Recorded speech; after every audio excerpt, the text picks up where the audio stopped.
Dan Mandis here in for Vince Coglianese. Appreciate you being here and really looking forward to speaking to John Daniel Davidson, senior editor at the Federalist. And John, thank you very much for joining us here on WMAL. I love your new article here in the Federalist. Again, the purpose of the Trump indictments is to demonstrate the left's power. And you say that this isn't about hypocrisy. This is actually about hierarchy. Talk about what's going on in Georgia. Yeah, that's right. Everybody has rightly noted the hypocrisy in the latest Trump indictment, which is a lot like the earlier Trump indictments, Jack Smith's indictment of Trump for engaging in First Amendment protected free speech. You know, if the things that Trump has done were illegal, then Hillary Clinton should be indicted. Stacey Abrams, as I mentioned, has made a career out of denying that she lost the 2018 governor's race in Georgia. So this isn't about hypocrisy. The hypocrisy is too obvious. It's too laughable. This is about demonstrating the hierarchy at work here, which is that Republicans get indicted and Democrats get off. And there's a hierarchy in this country, and the left is trying to communicate that to Americans. And that's what this is really all about here.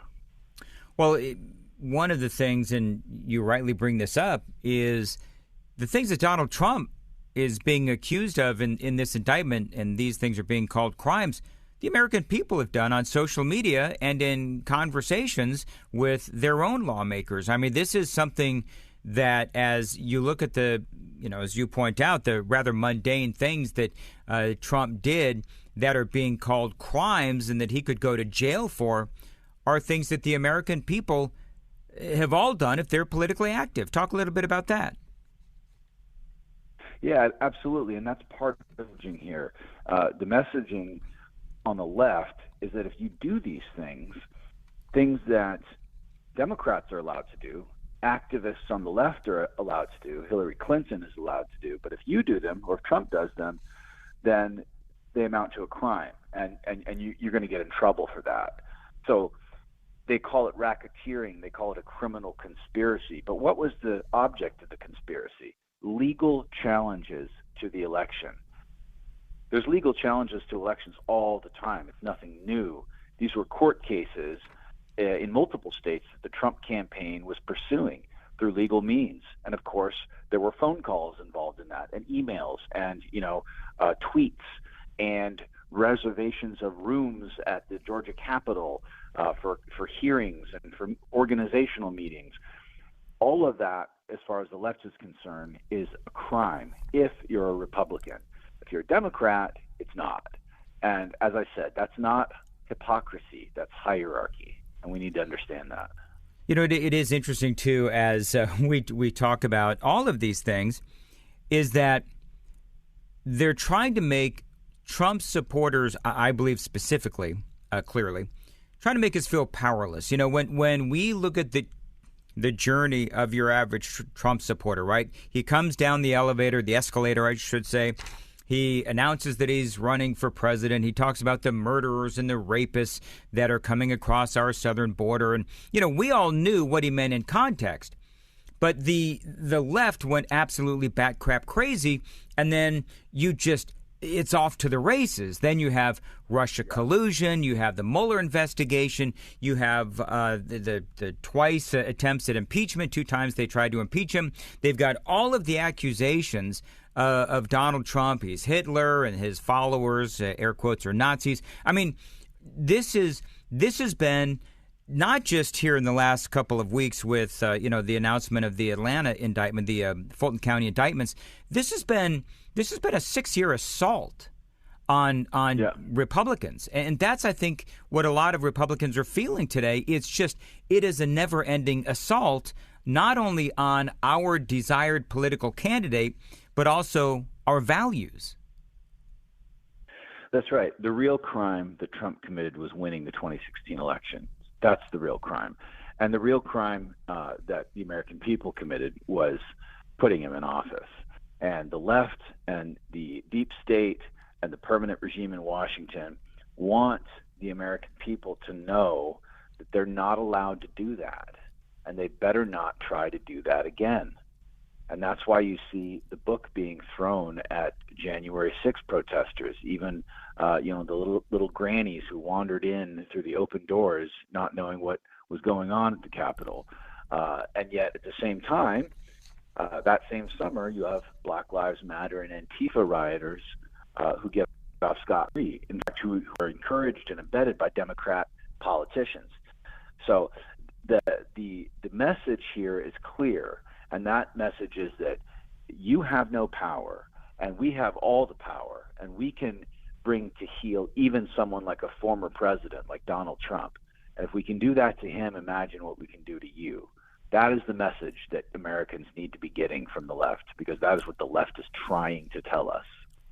John Daniel Davidson, senior editor at the Federalist, is with us here on WMAL and the Vince Coglianese Show. And you are so incredibly right. And, one of the things, and I've said this before, one of the things that I talk about often is the Democrats, they've kind of cracked the code, if you will. They now know how to effectively impact either a presidential candidate or a president with constant investigations, constant threats, and impeachments, and now here we are attacking him with indictments for things that clearly, in my opinion, he didn't do anything wrong. And so, I don't know if it stops with Donald Trump. Now that the Democrats know how to do this, I think that the saying, which has been bandied about a lot lately, is, you show me the man, I'll find you the crime. I feel like that's going to be the new mantra for the Democrats, no matter who's running on the Republican side. Yeah, that's absolutely right. I think that as long as the Republican nominee is somebody who isn't controlled opposition, you're going to see the same treatment that Donald Trump got. So anyone who challenges the establishment, anyone who goes against the deep state and the permanent regime in Washington is going to be treated like this. They were after Donald Trump before he ever even won the election in 2016. The Obama administration, CIA, and FBI were hatching this crossfire hurricane investigation against Trump, and it's been political and counterintelligence warfare against Trump since the moment he got the Republican nomination. And the reason for that is that as far as the establishment in Washington is concerned, the American people aren't allowed to elect someone like Donald Trump. We're not allowed to do it. And so they're trying to tell us, you better not do it again. You better not try to do that again. And message received. Well, then that was going to be my next question, which is, okay, so we know what the message is. I don't know if the message is being received by Republicans the way that the Democrats intend, because it is my contention, and I'm very curious as to what your opinion is on this, but it's my contention that this is angering Republicans. And now, I've spoken to, I can't tell you how many folks who were just over Donald Trump. They were done with him. He says stupid stuff on social media. Yeah. He's trying to sell coins. He's shooting himself in the foot, and he's shooting off his mouth. We're done.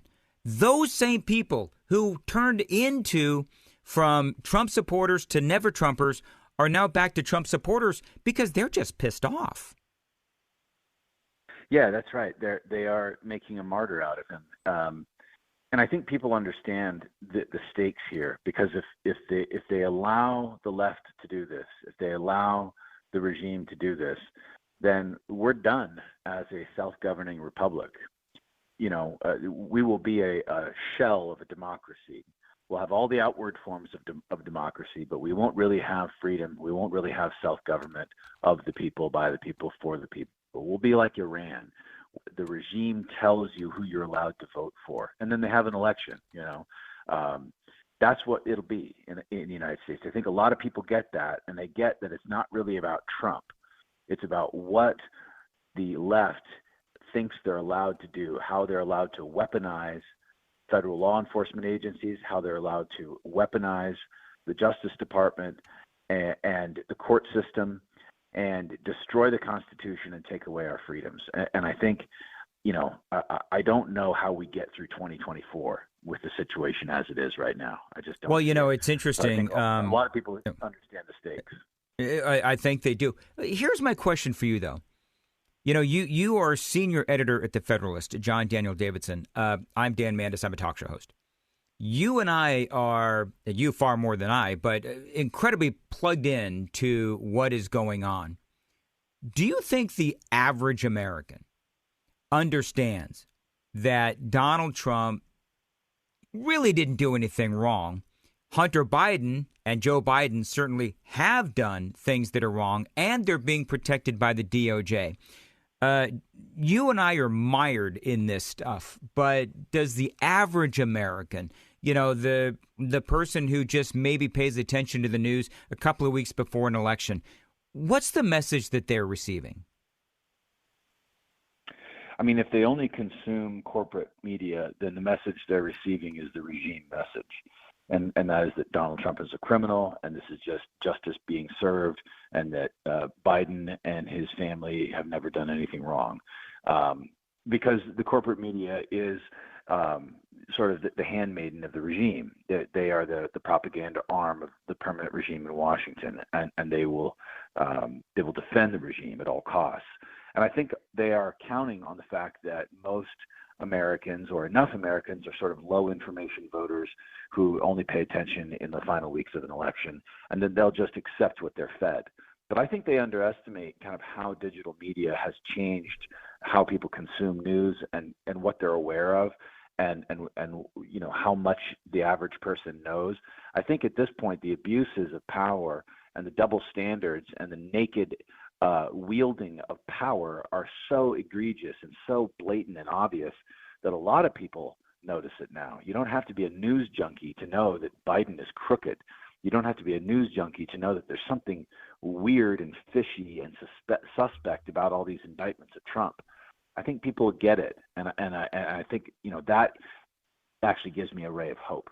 You know what? And it's great you say that, because I agree with you. There's so many people who, especially in my business, and I actually tend to be one of them at times, where we do talk about, you know, the mainstream media, they're not covering this, but there's a lot of really good conservatives that are on social media, and, you know, they're on, you know, the Federalist, for example. We've got Dan Bongino here on WMAL, who has an incredible podcast and, of course, radio show as well. So you are right. The mainstream media, they are finding themselves more and more irrelevant. And I think part of the reason for that is because of a changing media landscape. But I also believe that they're finding themselves more and more irrelevant because they've destroyed their own credibility time and time again. Yeah. I mean, I think that's also part of my take. What say you?